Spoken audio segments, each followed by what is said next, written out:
It is widely acknowledged that the Sabbath day is a day to rest from work. I said widely acknowledged, I did not say widely practiced. What is the work from which we are biblically required to rest? Essentially, it is rest from servile work. What is servile work? That which we do to earn a living. And this is demonstrated to us in the miracle of God sending manna 6 days a week and not sending any on the Sabbath day. This is recorded in Exodus 16. He taught the Israelites that the Sabbath day was a day of rest from all efforts and exertions to make a living. In other words, we are not to make a living on the seventh day Sabbath. And so we rest essentially from servile work. We are also to rest from secular, non-holy activities, whether they be sports or other recreational activities, because the day is holy and must be characterized by a different kind of behavior. But there is a work from which we must rest not only on the Sabbath day, but which we must rest 7 days a week. And this rest is absolutely essential.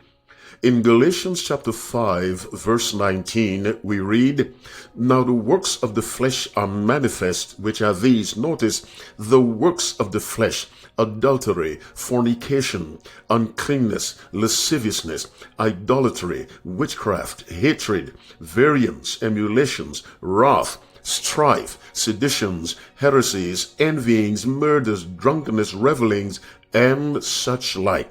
This is the most exhausting work in which a person can engage, the work of sin.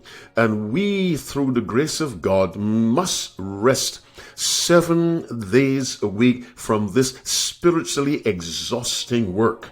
This is absolutely most important.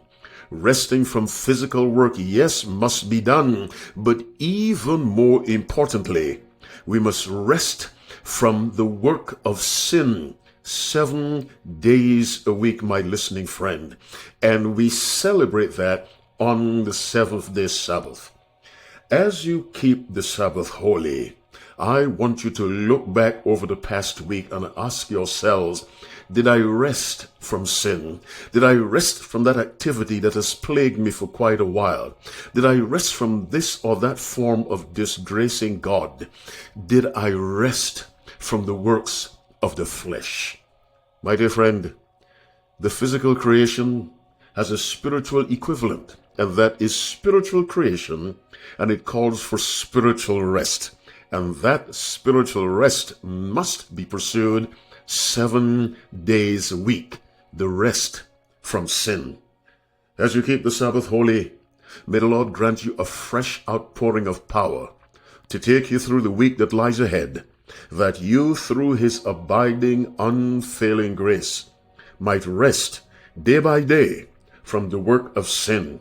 When Jesus told the woman taken in adultery, "Go and sin no more," that was to be day by day. God bless you. Doubly bless your children as you keep the Sabbath holy.